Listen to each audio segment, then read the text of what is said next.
Doc, tulungan niyo pong mami namin. Umiiyak na pakiusap ni Theo. Baka po mawala siya sa amin. Dagdag naman ni Milo. Halatang takot na takot. Sabi po nila wala daw pong dugo para sa kanya.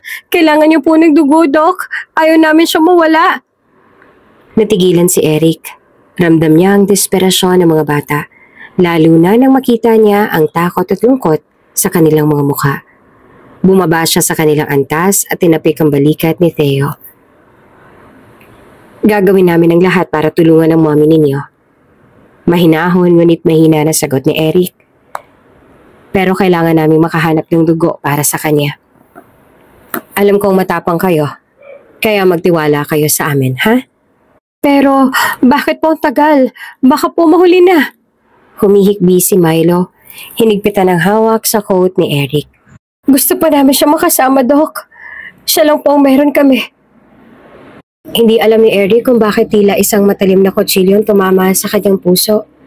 Ang mga mata ng kambal na puno ng takot at para bang niyuyurakan din ang kanyang puso sa sandaling yon ay pilit niyang tinatago ang panginginig ng kanyang damdamin.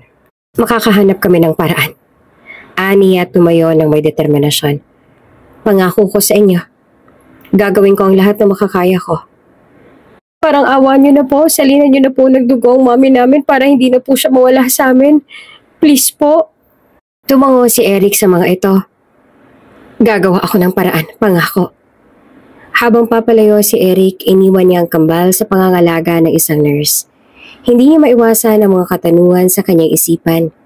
Sino ang babaeng yon? At bakit tila napakalalim ng koneksyon na nararamdaman ko sa kanyang mga anak? Pagbalik niya sa ER, lumapit siya sa head nurse. I want every possible option explored. Call every hospital in the city. We need that blood now. Habang patuloy na naghahanap ng donor, hindi maalis ni Eric ang imahe ng kambal at ang tila pamilyar na mukha ng pasyente sa kanyang isipan.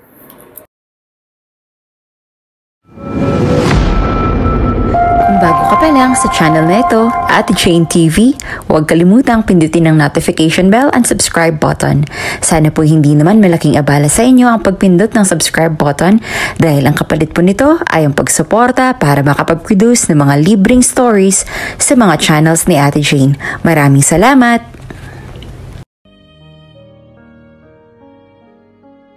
Wala kang mapapala sa lalaking yon, Lockett.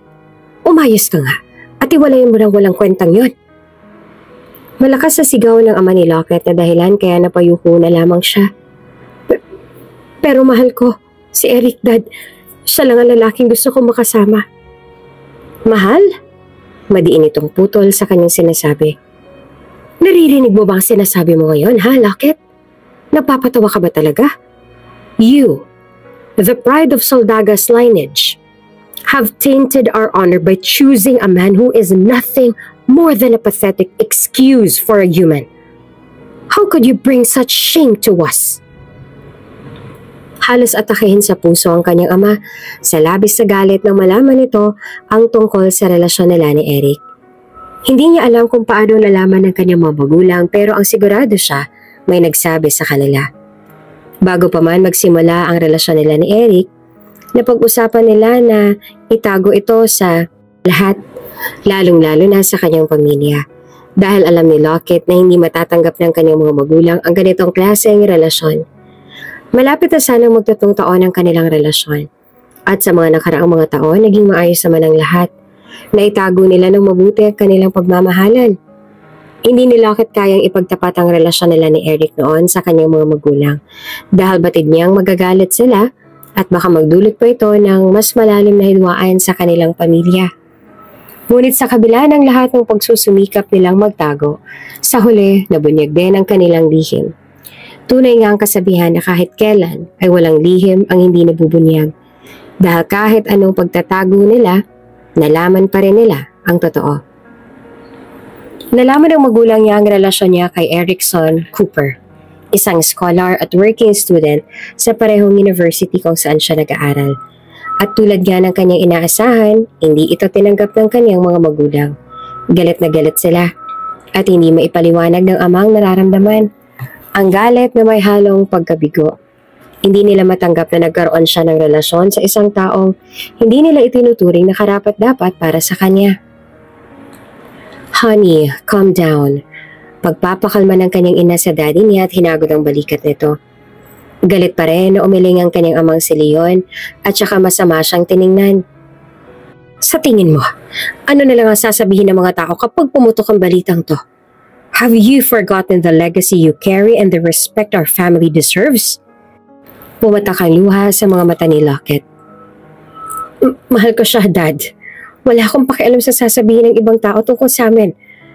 Akong pumili kay Eric, hindi mo naiintindihan, Lockett. Baliw ng kanyang ama, punong-puno ng galit at otoridad ang tinig nito. Kung ganun, ipaintindi niyo sa akin, Dad. Bakit hindi ko pwedeng makasama at piliin ang taong mahal ko? Malakas siya ring sigaw. Hindi niya na napigilan ang bugso ng damdamin. Hindi siya sanay na sumagot o sumuway sa kanyang magulang dahil bata pa lang ay sunod-sunura na talaga siya sa mga ito kung kaya naman gulat na gulat ang kanyang ina sa narinig. Maging ang mga nakatatanda niyang kapatid ay nagulat sa biglaang pagtaas ng kanyang tinig. Dahil napakalaking kahihiyan yon sa buong pamilya, Lockett. At hindi ko hahayaang masira ang reputasyon ng pamilya natin dahil ang salintik na pagmamahal na yan. Do you have any idea how much I've sacrificed to earn the respect of those around us?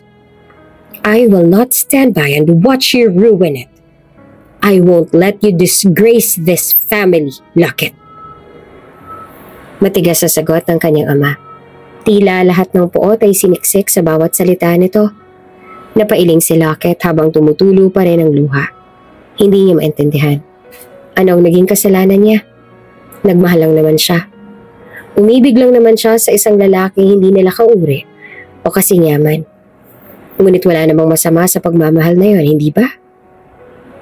Ngunit bakit sa mga mata ng kanyang ama, isa itong napakalaking kasalanan at hindi niya maunawaan kung bakit gano'n na lang ang panghuhusga at galit ng magulang niya sa kanya. Ang pagmamahal na sa kanya ay napakaganda, sa kanila ay isa palang sumpa. Ano po bang nakakahiya sa pagmamahal at pagpili sa taong mahal ko? Paggalit na tanong ni Lockett, nanginginig ang boses at may halong galit. Everything, Lockett Soldaga. Everything is shameful, sagot ng kanyang ama. Pasigaw at puno ng puot. Nakakahiyang umibig sa isang mahirap na hindi ka kayang buhayin. Nakakahiyang magpakababa dahil lamang sa lintik na pagmamahal na yan. Nakakahiyang makihalubilo sa mga taong hindi natin kauri. Ang pagsama at paglapit sa kanila ay parang paglalagay na rin ng madaming putik sa mga sarili natin. Nakakahiya, nakakababa.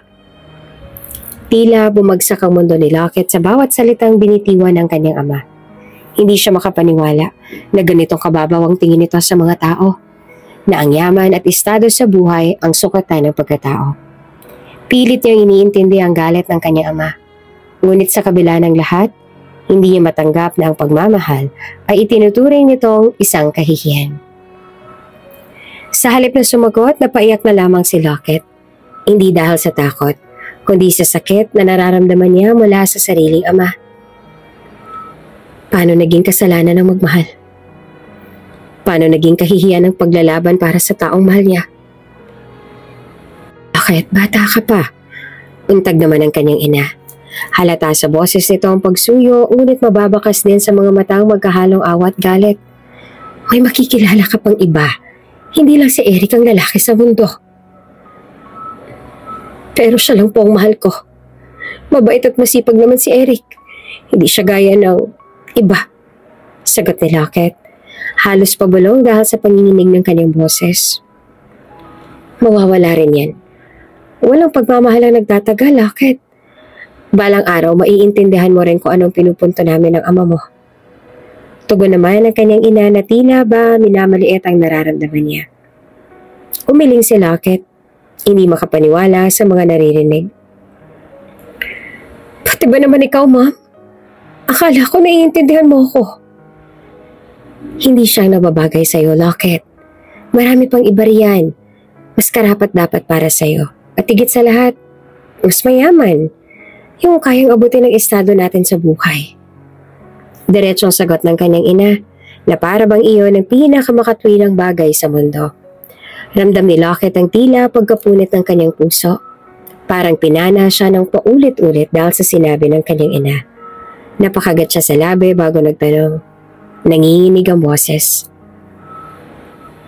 Kung mayaman ba si Eric? Matatanggap niya siya para sa akin? Walang pag-atubili na sumagot ang kanyang ama. Ang boses nito ay puno ng kumpiyansa. Oo, napapikit siya. Ramdam ang bigat ng pigating halos sumakal sa kanya. Halos sumagalpos din ang hininga ni Lockett sa narinig. Sadyang yaman na po ba talagang batayan ang lahat ngayon? Lockett! Malalim ang boses ng ama at puno ng paninindigan. Kailangan mong maintindihan na ang mayaman ay para lang sa mayaman. Para sa paniniwala ng iba tungkol sa kasarian. Ang lalaki ay para sa babae. Ang babae ay para lang sa lalaki. Walang karapatan ng isang mahirap na umibig at mangarap ng isang hindi niya naman kauri. At mas lalong walang karapatan ang isang mayaman na magpakababa para sa isang taong hindi naman karapat-dapat. Parang nabingi si Lockett. Tila ang bawat salita ng kanyang ama ay palasong tumatama ng malalim sa kanyang puso. Gusto niya sumigaw sa puot, ngunit walang lumalabas na boses sa kanyang bibig. Ang tanging naiwan ay ang katotohanan sa mga mata ng kanyang pamilya, ang yaman at estado, ang tunay na sukatan ng pagmamahal at halaga ng isang tao. Lockett, hiwalayan mo na si Eric. Madiing sabi ng kanyang ama. Puno ng galit at otoridad ang tinig nito. Wala siyang maidudulot sa iyo kundi kahihiyan lamang. Hindi ko nga po siya kayang hiwalayan, Dad. Mahal ko po siya. Nanginginig niyang tugon. Nangingilid na ang luha sa kanyang mga mata. Napasikdo ang kanyang ama. Puno ng galit at paninindak. Kung hindi mo siya kayang iwan, itatakwil ka namin, Lockett. Wala ka nang maaasahan mula sa pamilyang to. Wala kang ibang mapupuntahan at tsak kami na sa kangkungan din ang magiging bagsak mo kapag nangyari yon. At huwag mong akalaing makakaligtas siya. Sisirain namin ang pangarap ni Eric. Hindi siya makakapasok sa kahit anong ospital kapag nakagraduate na siya. At kailanman, hindi siya magiging doktor tulad ng pinapangarap niya. Di mo ba naiintindihan? Wala kang laban sa amin. Kaya ang mabuti pa ay sundin mo kami. Dad, bakit niyo ginagawa to? Lumuluha niya ng tanong. Ano bang kasalanan ko? Kasalanan ko bang magmahal? Hindi ba't nasagot ko na yan kanina? Kasalanan ng umibig sa maling tao. Malakas sa sagot ng kanyang ina. Hindi ko magagawa ang gusto ninyo. Paano mo magagawang ipagpalit ang lahat ng binigay namin sa iyo ng iyong ama? Para lamang sa isang tao na wala namang maipagmamalaki. Ipinapahiya mo kami, Lockett. Ipinapahiya mo mga soldaga. Ibinababa mo ang ating pagkatao. Ikaw ang anak namin pero parang sinasampal mo kami sa mukha ng desisyong to. Kung mahal mo siya, kami mawawala sa'yo. Kaya kailangan mong mamili kung sinong susundin mo. Ang iyong puso o kami ng mga magulang mo. Dagdag pa ng kanyang ama at isang malalim na buntong hininga ang pinakawalan. Pipiliin mo ba ang kahirapan? Ang isang lalaking walang maibibigay sa'yo? Kesa sa pamilya mong nagpalaki sa'yo at kayang-kaya na ibigay ang lahat ng luhot kagustuhan mo? Napailing si Lockett. Nanginginig ang buong katawan sa pinaghalong galit at sakit. Hindi niyo ba naiintindihan?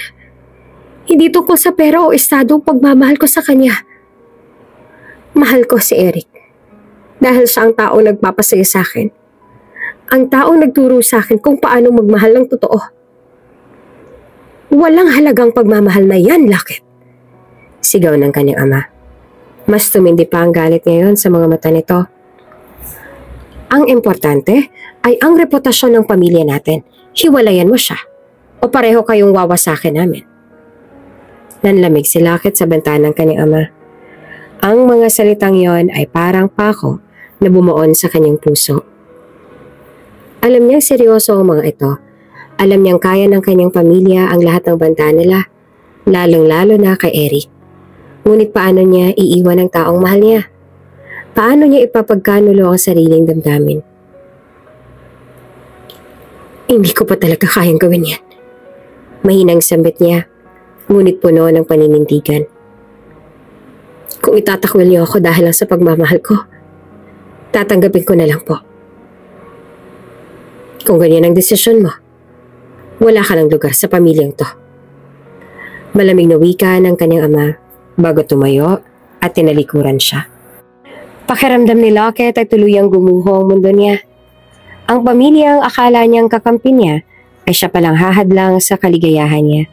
Ngunit sa kabila ng lahat, alam niyang hindi niya kayang isuko si Eric. Hindi sa ganitong paraan. Hinawakan ng kanyang ina ang kamay niya at saka malungkot siya nitong tiningnan sa mga mata. Sana magbago pa ang isip mo, anak. Piliin mo kaming pamilya mo at huwag ang ibang tao na walang kasiguraduhan ng buhay mo. Tatanggapin ka pa rin namin. Matapos masabi iyon, iniwan na rin siya nito at sinundan ng kanyang ama. Pagkatapos ng maliit na argumento sa kanilang mga magulang, tahimik si Lockett na nakaupo sa kanyang kwarto. Nang may kumatok at binuksan ang pinto. Bumungad sa kanya ang dalawa niyang nakakatandang kapatid na sina Marco at Isabel. Pareho silang may seryosong ekspresyon sa mukha, ngunit makikita rin sa kanilang mga mata ang awa para sa kanya. Lockett, pwede ba tayong mag-usap? Nag-aalangan na tanong sa kanya ni Marco, habang naglalakad dito palapit sa kama niya. Umupo naman si Isabel sa gilid ng kama at tinawakan ng kamay ng kapatid. Bunso, naiintindihan namin na mahal mo si Eric. Pero kailangan nating pag-usapan to ng maayos. Napatingin si Lockett sa kanilang dalawa. Ramdam niya ang bigat ng kanilang mga tingin. Nahuhulaan niya na agad kung ano ang sasabihin nila sa kanya. Tiyak siyang pipilitin siya ng mga ito na sundin niya ang gusto ng kanilang mga magulang. Wala na kayong ibang sasabihin, kundi sundin ang gusto nila, hindi ba? Mahina niyang tugon. Huminga ng malalim si Marco bago magsalita. Alam namin kung gaano mo siya kamahal. Pero hindi ba sapat ang pagmamahal mo para sa kanya? Para piliin mong matupad niya ang mga pangarap niya? Lockett, gusto niyang maging doktor, hindi ba? Gusto mo bang hindi niya makamit ang pangarap na yon dahil pinilit mong ipaglaban ang pagmamahalan ninyo? Natahimik si Lockett. Nanginginig ang kanyang mga labi. Hindi ko siya kayang iwan. Hindi ko kayang isuko si Eric. Bunso, sabi ni Isabel, halos pabulong ngunit puno ng emosyon. Kilala mo ang mga magulang natin. Alam mo kung gaano sila kadeterminado sa mga sinasabi nila. Kung hindi mo sila susundin, kaya nilang sirain hindi lang ang buhay mo, kundi higit sa lahat, ang buhay ni Eric. Napapikit ng mariin si Lockett. Dama niya ang paninikip ng kanyang dibdib.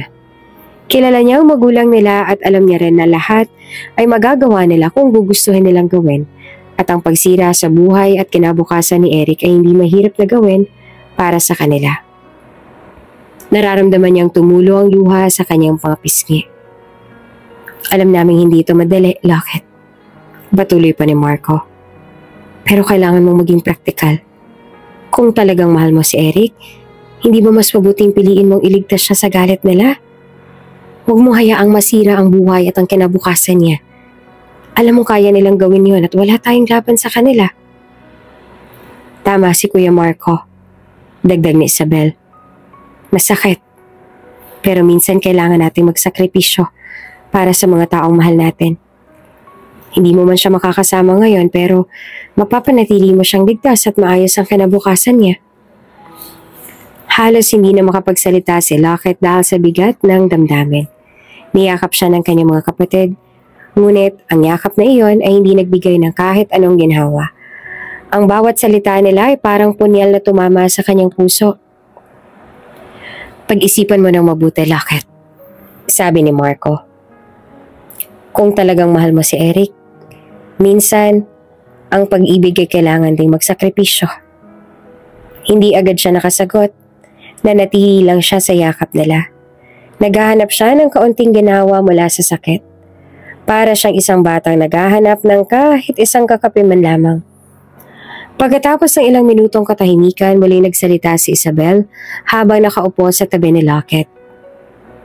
Lockett? Malumanay na sabi ni Isabel. Alam kong mahirap ang sitwasyon na to para sa'yo. Alam kong mahal na mahal mo si Eric. Pero minsan, may mga bagay na hindi natin kayang labanan. Napatingin si Lockett sa kanyang ate. Nangingilid ang luha sa kanyang mga mata. Ate, hindi ko alam kung kaya ko. Parang mababaliw ako sa sakit. Hinawakan ni Isabel ang kamay ng kapatid. Bunso, kung kayo talaga ni Eric, tadhana nang gagawa ng paraan para muli kayong pagtagpuin. Pero sa ngayon, kailangan mong isipin ang mas makakabuti para sa kanya, para sa inyong dalawa. Kung talagang mahal mo siya, minsan ang pinakamahirap na gawin ay ang pinakamabuting desisyon para sa taong mahal mo. Tama si Ate Isabel. Sabi naman ni Marco, ang pagmamahal ay hindi laging tungkol sa pagiging magkasama.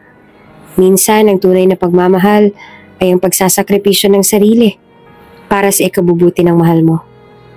Kung kayo talaga, Lockett, hindi matatapos dito ang kwento ninyo. May tamang panahon para sa inyong dalawa. Pero paano kung hindi kami magkita ulit? Umiiyak na tanong ni Lockett. Hawak ang dibdib na parang pilit niyang inaiimpat ang sarili. Kung totoo ang pagmamahal ninyo sa isa't isa, hahanapin at hahanapin kayo ng tadhana. Pero kung hindi na gumawa ng paraan ng tadhana para sa inyong dalawa, ang ibig sabihin lang nun ay hindi talaga kayo para sa isa't isa. Sagot naman ni Isabel sabay hagod sa likuran niya. Minsan, kailangan nating magtiwala sa oras at sa plano ng Diyos. Niyakap muli siya ng dalawa niyang kapatid at sa yakap na iyon ay dama ni Lockett ang kanilang malasakit. Ngunit, hindi nawala ang bigat sa kanyang puso. Sa kabila ng lahat, pilit niyang hinahanap ang lakas na magtiwala sa tadhana. Kahit na parang napakalabo nitong mangyari. Maya-maya ay nagpapaalam na rin ang mga ito para bigyan siya ng oras na makapag-isip. Naiwan si Lockett sa kanyang kwarto. Tahimik ngunit puno ng lungkot at pagkalito. Sa kanyang puso, mahal na mahal niya si Eric. Ngunit sa bawat sandaling naiisip niyang maaaring masira ang pangarap nito, tila isang bahagi ng kanyang sarili ang dahang-dahang bumibitaw. Matapos ang isang buong araw na pag-iisip, napagpasyahan ni Lockett na sundin na lamang ang gusto ng magulang niya. Iiwan niya ang taong mahal na mahal niya alang-alang sa mga pangarap nito para di masira ng tuluyan ang buhay ni Eric. Tahimik si Lockett habang nakaupo sa isang mesa sa isang simpleng restaurant na paborito nilang dalawa ni Eric. Sa restaurant na ito sila unang beses na nag-date. Dito rin sila unang beses na nagkita at nagkakilala dahil sa isang group activity. At ngayon, sa restaurant din na to sila huling magkikita at magkakasama dahil dito niya mismo tatapusin ang relasyon nilang dalawa. Ngayon mismo, sa araw ng kanilang 3rd anniversary. Ang paligid ay puno ng magkasintahan. Masaya at abala sa kani-kanilang mga pagdiriwang. Isa rin kasi ang restaurant nito sa dinarayo at madalas tambayan ng mga couple kasi malapit sa dagat. Higit sa lahat ay napaka-romantic din ng ambience. Ngunit si Lockett, tila nasa ibang mundo. Mahigpit na hawak ang kanyang baso ng tubig habang tila hindi mapakali. Ngayon pa lamang ay mabigat na ang loob niya at ang kanyang puso ay unti-unti na rin nawawasak. Kaya ko ba? Tanong niya sa sarili. Ang kanyang puso ang sumagot ng hindi. Ngunit ang kanyang utak naman ang siyang nagsasabi na kailangan niyang kayanin dahil ang gagawin niyang ito ay para lang din kay Eric. Para sa mahal niya. Ilang sandali pa ay bumukas ang pintuan at nakita niya si Eric, ang kanyang nobyo na may malapad na ngiti. Kitang-kita ang malalim nitong dimple sa magkabilang pisngi at ang nangungusap nitong mga mata ay nakangiti na rin. Dahil sa taglay na kagwapuhan at karisma, halos lahat ay napapalingon na tingin dito.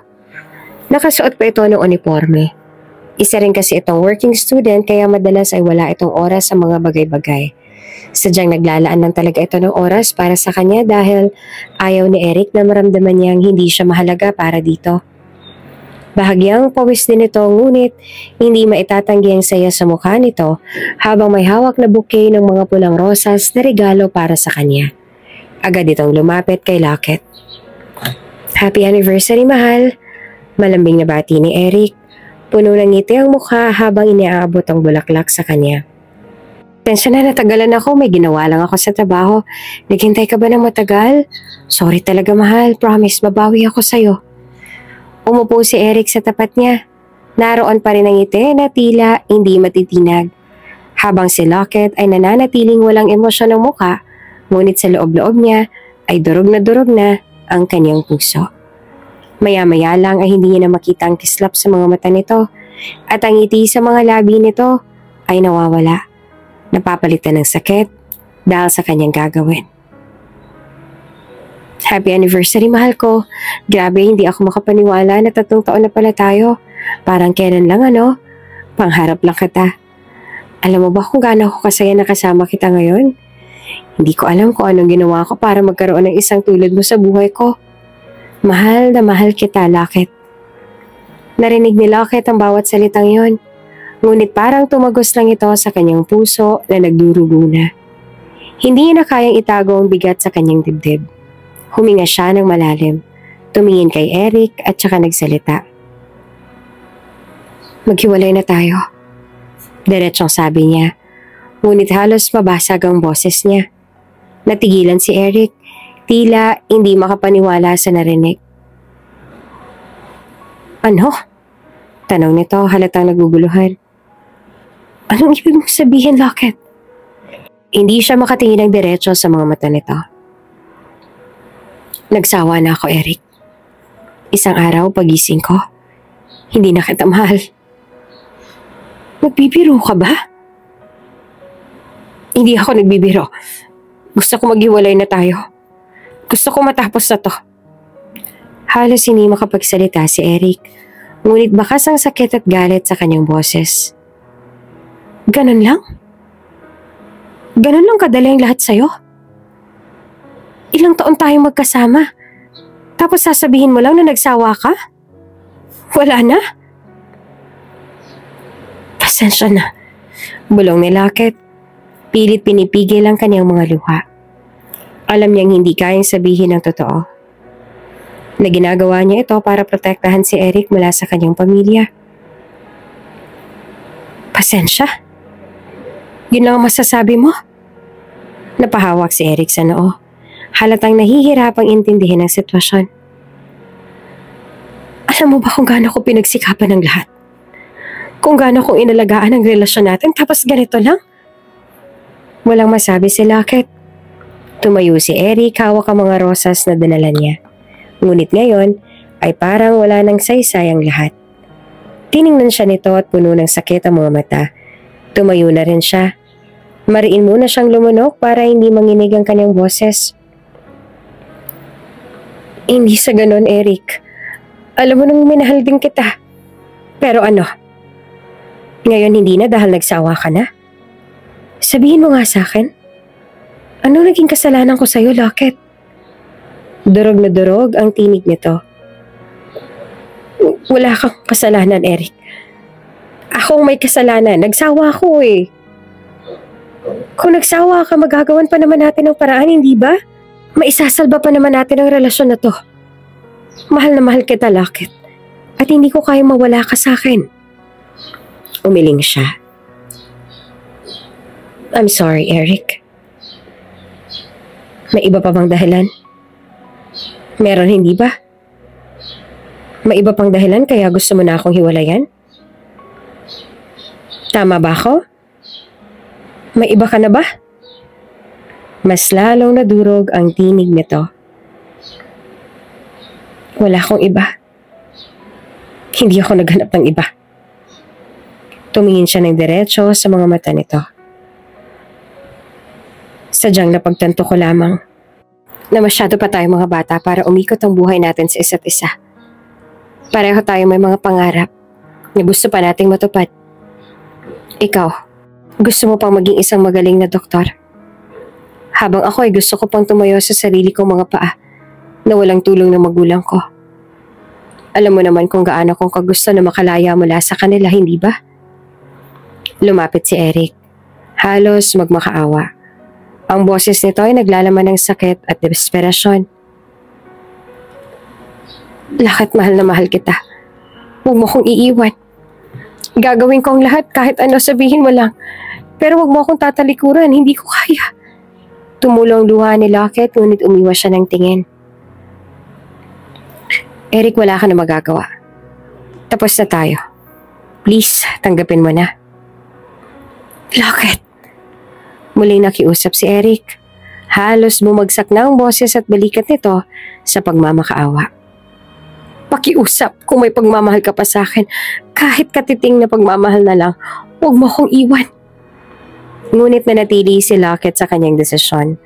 Umiling siya at saka tinitigan si Eric sa huling pagkakataon. Pasensya na, Eric.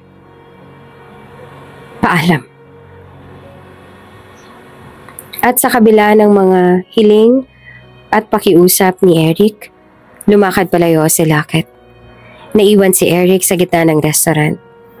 Ang bouquet sa kamay nito habang ang kanyang mundo ay unti-unting gumuho. Sa huling pagkakataon, nilingon ulit ni Lockett ang dating kasintahan na walang nagawa, kundi ang mapaluhod na lamang. Pinahid ni Lockett ang luha sa kanyang mga mata. Lumabas na siya ng restaurant, nanginginig at umiiyak ng tahimik. Alam niyang nasaktan niya ang tanging taong mahal niya. Ngunit, ito ang tanging paraan na naisip niyang gawin para protektahan si Eric at ang mga pangarap nito.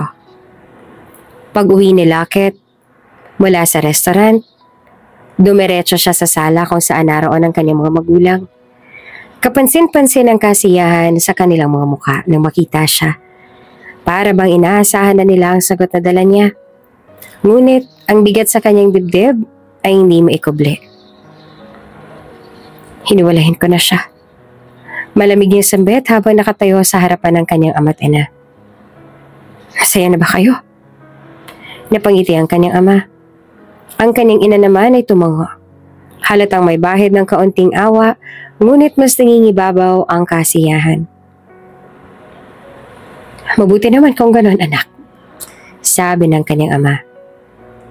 Ngayon makakabalik ka na sa tamang landas. Gusto mo lang namang iligtas ang sarili mo sa kahihiyan, hindi ba? Napalunok si Lockett. Pilit na pinipigilan ng emosyon. Kung sa tingin ninyo ay tama to. Pero may isang bagay akong gustong marinig mula sa inyo. Tungkol saan? Tanong ng kanyang ina. Mangako kayo. Mading sabi ni Lockett. Ang mga mata ay puno ng determinasyon. Mangako kayo na hindi niyo guguluhin ang buhay niya. Na hindi niyo sisirain ang mga pangarap niya. Gusto ko, kahit wala na ako sa buhay niya, matupad niya pa rin ang pangarap niyang maging doktor. Nagkatinginan ng kanyang mga magulang at bahagyang nag-angat ng kilay ang kanyang ama. Hindi na natin kailangan gawin yun, Lockett. Hiniwalayan mo na siya. Hindi na siya magiging problema sa atin. Mangako kayo. Halos sigaw na ni Lockett. Hindi na mapigilan ang luha nito na tumulo. Kung mahal niyo ako, kung talagang para to sa ikabubuti ko, hindi niyo siya gagalawin. Mangako kayo. Napabuntong hininga ang kanyang ama, ngunit sa huli tumango. Sige anak, hindi namin siya gagalawin. Kung yan ang gusto mo, susundin namin. Hindi na nagsalita si Lockett. Ngunit sa loob niya, ay alam niyang hindi siya mapapanatag. Tumalikod siya at naglakad paakyat sa kanyang silid. Iniwang naglalaro ang bigat sa kanyang puso. Nagsakripisyo siya para sa kanyang pamilya. Ngunit ang sugat na iniwan nito sa kanya ay hindi basta-basta ang naghihilom. Matapos ang mga nangyari, tila nawalan na rin siya ng gana sa mundo. Hindi siya lumabas ng kanyang silid at halos hindi na rin siya kumakain. Hindi siya nakikipag-usap at nakikipaghalubilo sa iba. Ilang araw na rin siyang hindi pumapasok. Sadyang nawalan lang siya ng gana sa lahat ng bagay. Dagdagan pa ng bigat ng kanyang dibdib. May kumatok sa pinto ng kanyang silid pero hindi niya ito pinansin. Ilang saglit pa ay narinig niya ang pagtunog ng pagsusi sa doorknob. Marahil ay may nag-utos sa mga kasambahay na dalhin ng spare key sa kanyang silid. Pagpasok ng kanyang ina sa kwarto, nakita nito nakatagilid siya sa kama. Hindi na makagalaw at nakapikit. Alam ng kanyang ina na hindi nito kayang tanggapin ang lahat ng nangyari. Ngunit ito na ang pinakamainam na solusyon para sa anak. Hindi na sila pwedeng magpatumpik-tumpik pa. Lockett. Mahina ang tinig ng kanyang ina habang dahan-dahan itong lumapit sa kama. Anak. Tumagilid si Lockett upang makita ang kanyang ina. Ngunit ang mga mata niya ay puno ng kalungkutan at pagkabasag. Bakit, Mommy? Bakit ganito? Tahan na, anak. Sabi ng kanyang ina at naupo sa tabi ng kama. Inabot ang kamay para hawakan siya. Para rin to sa'yo. Hindi siya sumagot. Para sa ikabubuti niya o para sa ikabubuti ng imahe ng kanilang pamilya. Gusto ko lang sanang ipaalam sa iyo na nakapagdesisyon na kami ng iyong ama. Papag-aralin ka namin sa ibang bansa. Hindi pa pala tapos. May panibagong pagsubok na naman sila sa kanya. Hindi ko na yata kaya, Mommy. Ang mahina niyang tinig ay puno ng hinagpis. Gusto ko pa siyang makita. Gusto ko pa siyang makasama. Alam ko, anak. Alam ko mahirap pero buo pa siya namin ng daddy mo. Pati nga ako, ayoko sanang gawin to pero para sa ikabubuti mo, ito na ang tamang desisyon. Nag-alinlangan si Lockett. Ngunit hindi niya matanggap na muling paghihiwalayin siya sa mga pangarap at sa taong minahal niya. Hindi na ba magbabago ang pasyon niyo? Anak, mahal ka namin. At alam namin na para sa ikabubuti mo ito. Kailangan mong makalimot. Kailangan mong magpatuloy. Hindi kami makakapayag na mawalan ka ng pagkakataon dahil lang sa isang lalaking hindi karapat-dapat para sa'yo. Tahimik na humikbi si Lockett. Hindi malaman kung paanong haharapin ang darating na bukas nang wala si Eric. Hindi ko na kaya, Mommy. Wala na akong lakas. Ikaw ang anak ko, Lockett. Alam ko na malalampasan mo ito. Ipapakita namin sa'yo ang isang bagong mundo na wala ang lalaking yon. At sana makahanap ka ng kaligayahan para sa iyong kinabukasan, anak. Hindi na sumagot si Lockett. Ang kanyang puso ay puno ng kalungkutan.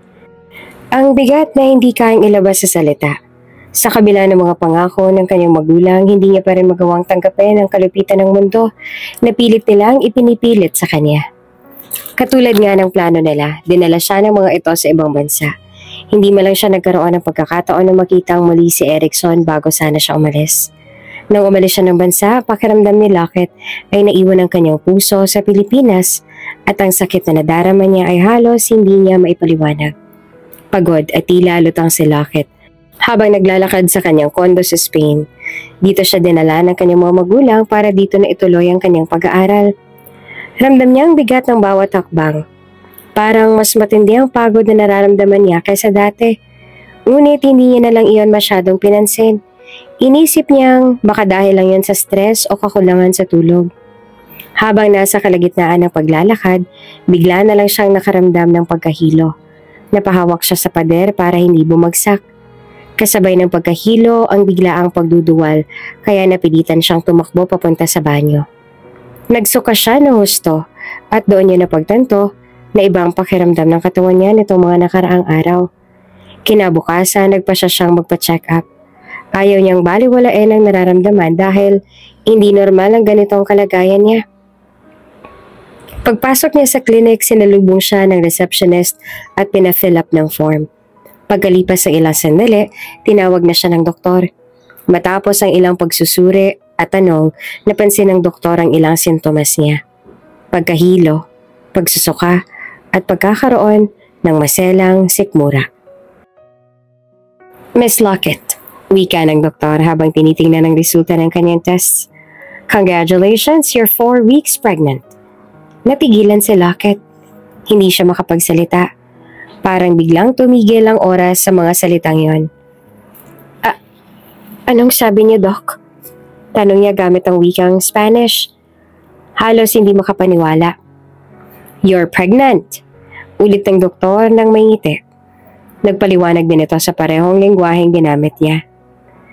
Base sa mga sintomas mo at sa aking pagsusuri, 4 na linggo ng bata sa iyong sinapupunan. Napalunok si Lockett. Nanginginig ang mga kamay na napahawak sa tiyan niya. Halo-halong emosyon ang nararamdaman niya. Gulat, takot, at tuwa. Ngunit higit sa lahat, naghalo ang saya at lungkot dahil sa hindi inaasahang balitang ito. Gracias, Doc. Mahina niyang sagot bago siya lumabas ng clinic. Sa kanyang isipan, bumabagyo ang mga tanong. Anong gagawin niya ngayon? Paano niya ito sasabihin? At higit sa lahat, paano si Eric? Dapat niya ba itong sabihin kay Eric at sa kanyang mga magulang? Ngunit Chuck na labis na magagalit sa kanyang magulang niya at hindi niya rin alam kung magagawa ba ni Eric na tanggapin siyang muli after ng lahat ng sakit na naidulot niya dito. Natatakot pa siyang sabihin sa magulang niya ang totoo tungkol sa pagbubuntis niya dahil alam niya na agad kung ano magiging reaksyon nila. Pero kahit kailan ay hindi na itatago ng matagalang mga lihim. Lalo pat sensitive din ang pagbubuntis niya. Kung kaya naman madali lang napansin ng magulang niya ang tungkol doon. Halos wala pang ang 1 linggo mula nang malaman niyang siya ay nagdadalang tao, nalaman na rin ito ng mga magulang niya. Pinatawag siya ng kanyang mga magulang sa study room para makausap siya. Malalim ang buntong hininga niya bago pumasok. Batid niya ang kalagayan niya ngayon ay tiyak na mapapalala sa sitwasyon. Pagpasok niya, naroon ang kanyang ama at ina. Parehong seryoso ang mga mukha. Halos hindi niya maihakbang ang kanyang mga paa papasok. Umupo siya sa upuan sa tapat nila. Naghintay nang hindi mapakali habang tahimik siyang pinagmamasdan ng mga ito. May dapat ba kaming malaman, Lockett? Tanong ng kanyang ama. Malamig ang tono, ngunit ramdam ang bigat ng tanong. Napalunok siya at bago pa man siya makasagot, nagsalita ang kanyang ina. Anak, huwag mo nang itago. Alam na namin ang lahat. Nanginginig si Lockett habang umupo sa harapan nila. Paano niyo po nalaman? Mahina niyang tanong. Hawak ang kanyang tiyan. Hindi na yun mahalaga. Sagot ng kanyang ama. Ang mahalaga ngayon ay ang bata. Tatanggapin namin siya, Lockett. Dahil hindi namin hahayaan na ang dugo ng pamilya natin ay mapabayaan. Talaga po? Tanong ni Lockett at bahagyang umaasa. Ang buong akala niya kasi tutuluyan siyang itatakwil ang mga ito. Ngunit biglang bumagsak ang kanyang mundo sa sunod na salita ng kanyang ama. Oo, tatanggapin namin ang bata. Pero may kondisyon. Napatigil siya. Ano pong kondisyon? Hindi mo pwedeng sabihin kay Eric na siya ang ama ng batang yan. Madiin na sabi ng kanyang ama. Napatingin siya sa ina niya. Umaasang magtatanggol ito sa kanya. Ngunit tahimik lang itong tumango bilang pagsang-ayon sa sinabi ng kanyang ama. Hindi po maaari yun. Umiyak si Lockett, yakap ang sarili. May karapatan si Eric na malaman. May karapatan din kami bilang magulang mo. Sigaw ng kanyang ama. Mariing nakatingin sa kanya.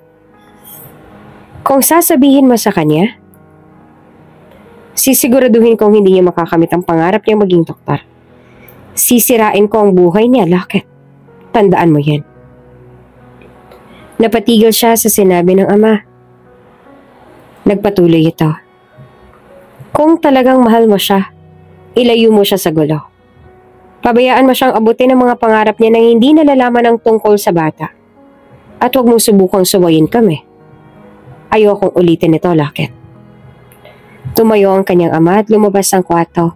Ngunit bago ito umalis, huling binitawan ng masakit na paalala. Kaming gumagawa ng desisyon para sa pamilya, Lockett. Tandaan mo yan. Napatigil siya sa sinabi ng ama. Nagpatuloy ito. Kung talagang mahal mo siya, ilayo mo siya sa gulo. Pabayaan mo siyang abutin ng mga pangarap niyang hindi nalalaman ng tungkol sa bata. At huwag mong subukang suwayin kami. Ayokong ulitin to, Lockett. Tumayo ang kanyang ama at lumabas na ng kwarto. Ngunit bago ito umalis, huling binitawan ng isang masakit na paalala. Kami ang gumagawa ng desisyon para sa pamilya, Lockett. Tandaan mo yan. Pag-alis ng ama, lumapit ang kanyang ina at hinawakan ng kamay niya. Anak, para ito sa ikabubuti mo at ng bata. Ayaw naming masira ang buhay mo. O ang buhay niya. Napaiyak si Lockett. Alam niya hindi siya makakawala sa kondisyon ng mga magulang niya. Ang sakit sa kanyang puso ay parang walang katapusan. Napatingin siya sa kanyang tiyan, kasabay ng pagbagsak ng luha sa kanyang pisngi. Patawad, Eric. Mahina niyang bulong. Para sa iyo rin to. Sinunod niya kung anong gusto ng mga magulang niya at tinupad naman nila kung ano ang kanilang napagkasunduan. Hindi nga nila ginulo ang buhay ni Eric at sila rin ang tumulong sa kanya na buhayin at alagaan ang kanyang mga anak hanggang sa nakaya niya nang tumayo sa sarili niyang mga paa. Matapos niya makapagtapos sa pag-aaral, pumasok siya sa kanilang kumpanya. Bagaman naging issue sa mga soldaga na anakan siya at hindi pinanagutan ng amang mga bata, para sa magulang niya ay mas mainam na iyon kaysa piliin niya ang isang tao na sa tingin nila ay hindi raw karapat-dapat para sa kanya. At kahit na naging mahirap ang lahat para kay Lockett, sinikap niya pa rin na ayusin ang kanyang buhay para sa kanyang mga anak. Sa mga anak na hindi niya pwedeng pabayaan. Mommy, kapag matanda na po kami ni Theo, hanapin po namin si Daddy Saad ng 6 na taong gulang na batang si Milo Saldaga sa isang inang nagda-drive sa isang kulay puting Mercedes-Benz. Kaagad naman na sumang-ayon ang kakambal ni Milo na si Theo. Oo nga po, Mommy. Kapag may work na po kami ni Milo, hahanapin po namin siya. Oo naman, basta ba kaya niyo na? Sagot ni Lockett sa mga anak. Parehong ngumiti ng malawak ang kambal at kitang-kita sa kanilang mga mata ang excitement na makilala ang kanilang ama. Excited na po ako makilala at makita siya, Mommy. Sana po ay matanggap niya po kami ng kambal ko. Dagdag pa ni Milo at saka tumingin sa labas ng bintana. Sinuli pa ni Lockett ang mga anak at saka malungkot siyang napangiti. Kahit minsan ay hindi pa kasi nakita at nakilala ng kambal ang ama nila. Kahit sa picture ay hindi niya pinakita sa kanila ang ama nila bilang alinsunod na rin sa gusto ng magulang niya. Mas pinili niya na ilihim ang totoo sa ama ng mga ito para hindi niya na magulo ang buhay nito. Lalo pat ng mga sandali na iyon ay unti-unti na nitong natutupad ang mga pangarap. Naging mahirap din naman para kay Lockett ang magdesisyon noon. Maraming beses na gusto niyang ipaalam sa ama ng mga ito ang totoo. Ngunit malaki rin ang chance na hindi ito maniniwala sa kanya. Higit pa roon ay malaki rin ang galit nito sa kanya dahil sa nangyari noon. Ginawa niya iyon kasi gusto niyang bigyan ito ng pagkakataong tuparin ang lahat ng pangarap nito. Kahit na ang kapalit ay ang sariling kaligayahan. Iiwan mo ko? Ganun na ba kadali ang lahat ng yun sa'yo, Lockett? Tandang-tanda pa rin ni Lockett ang hanggang ngayon ang galit sa mga mata ni Erickson Cooper, ang kanyang nobyo. Hindi sa ganun, Eric.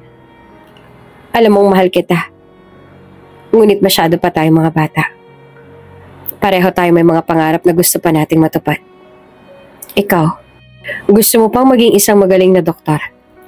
Habang ako ay gusto ko pang tumayo sa sarili kong mga paa na walang tulong ng magulang ko. Alam mo naman kung gaano ko kagusto na makalaya mula sa kanila. Hindi ba? Ilang taon ang nagdaan. Malalaki na ang anak nila. Ngunit hanggang ngayon ay malinaw na malinaw pa rin ang lahat kay Lockett. Para bang ang lahat ng iyon ay kahapon lamang naganap dahil lahat ay sariwa pa.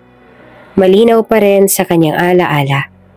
Kung paanong bumalatay ang sakit sa mukha ni Eric matapos niyang sabihin dito na gusto nang maghiwalay sila.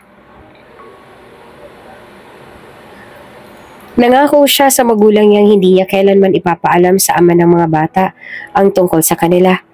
Ngunit ngayon habang naririnig niya ang excitement ng kambal, hindi niya maiwasang makaramdam ng pangungulila para sa kanila.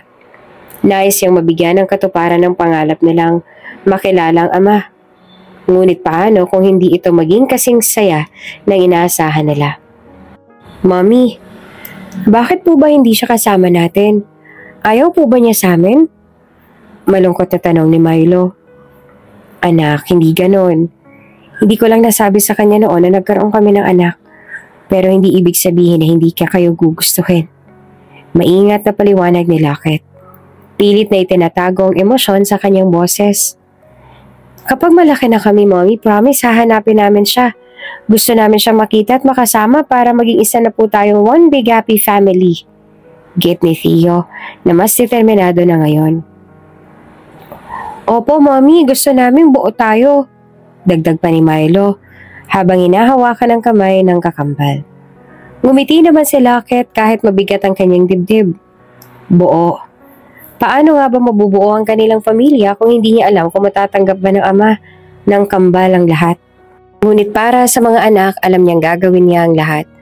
Kahit pa kailan balikan ang nakaraan at suungin ang hindi tiyak na hinaharap. Habang nasa loob ng kotse, puno ng tawanan at kwentuhan ang kambal na sina Theo at Milo.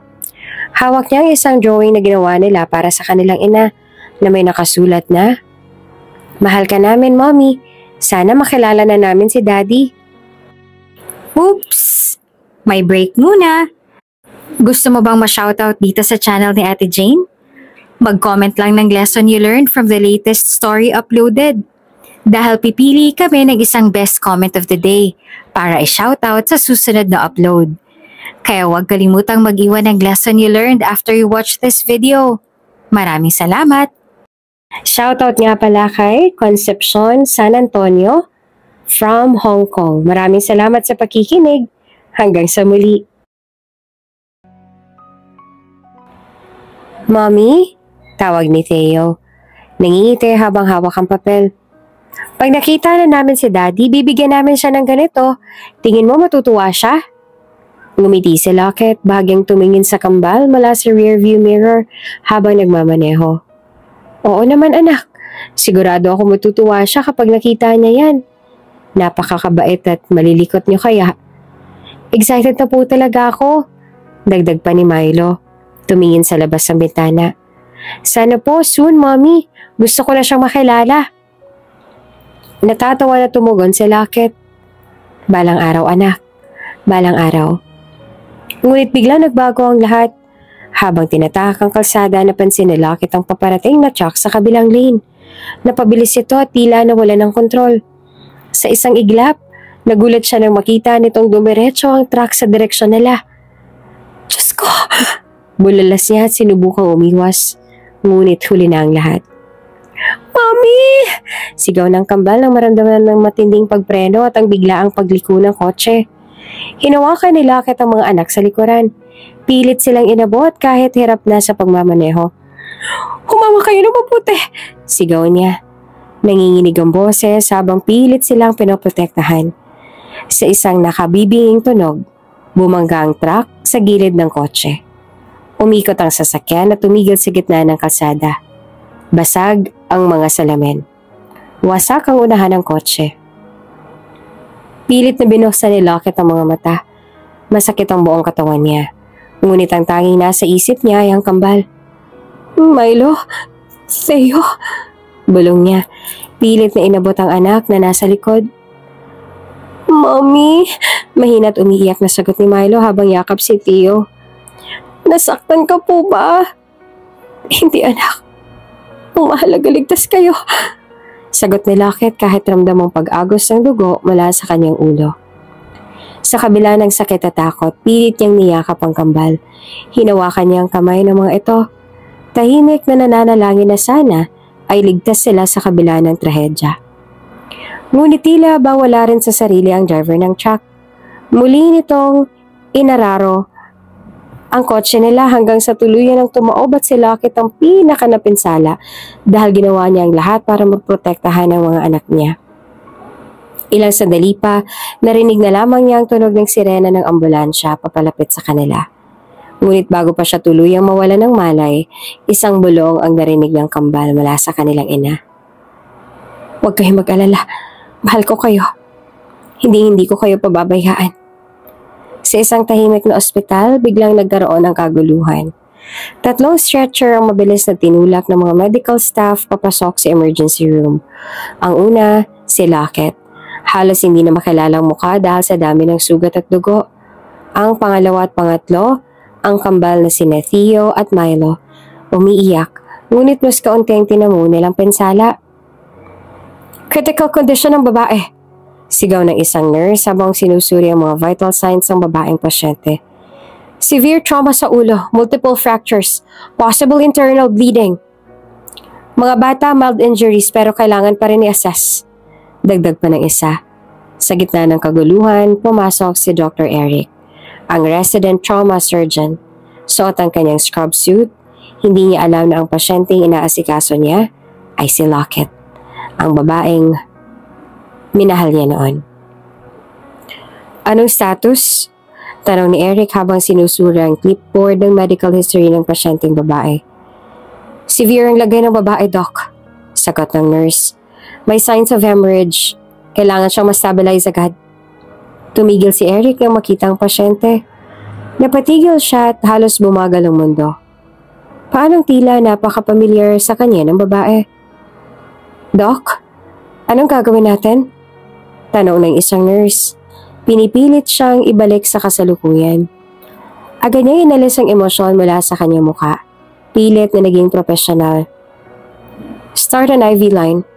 Push 2 units of AB negative blood. Prepare for an emergency CT scan.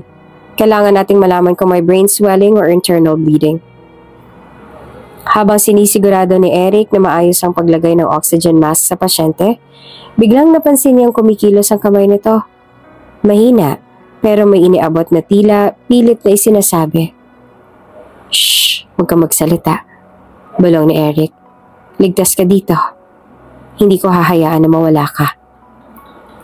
Napahigpit ang hawak nito sa kamay niya.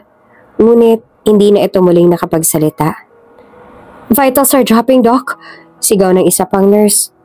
Intubate her. Now. Utos ni Eric. Desperado. We're not losing her. Samantala, sa kabilang bahagi ng ER, umiiyak ang kambal habang kinakausap ng ibang doktor. Nasaan po si Mommy? Tanong ni Theo na nanginginig ang boses. Iligtas niyo po si Mommy. Dagdag ni Milo na pilit namang kumahawak sa braso ng isang nurse. Sa loob ng ER matapos ang matinding pagsisikap ni Dr. Eric at ng kanyang team, medyo na-stabilize naman ang kondisyon ng babae. Ngunit nananatili pa rin itong nasa critical na estado at ang kakulangan ng dugo ang nagbabanta sa buhay nito. Doc, wala pa rin mahanap na AB negative blood donor. Sabi ng nurse na hawak ang chart. Tumawag na kami sa lahat ng blood banks pero wala pa rin available. Napabuntong hininga si Eric. Pilit pinipigilan ng pagkabahala. I-update niyo ako agad kung may mahanap. Kailangan natin ito sa lalong madaling panahon. Masyadong nanganganib ang buhay ng pasyente. Maaari niya itong ikamatay. Opo, Doc. Makikipag-ugnayan po kami sa ibang ospital. Habang abala si Eric sa pag-iisip ng susunod na hakbang, nagpaalam muna siya sa ER para magtungo sa hallway. Pilit niyang inaayos ang kanyang isip. Ngunit ang kondisyon ng pasyente, lalo na ang hindi mapigilang nararamdaman ng koneksyon dito, ay bumabagabag sa kanya. Biglang humarang sa kanyang harapan ang 2 batang lalaki na tsak kambal dahil makikita sa itsura ng 2 malaking pagkakahawig. Natigilan si Eric at napatitig sa 2. Ang kambal naman ay pareho nakatingin sa kanya na may luha sa mga mata. Hinawakan ni Milo ang laylayan ng coat ni Eric habang si Theo naman ay pilit na hinahanap ang kanyang atensyon. Doc, tulungan niyo pong mommy namin. Umiiyak na pakiusap ni Theo. Baka po mawala siya sa amin. Dagdag naman ni Milo, halatang takot na takot.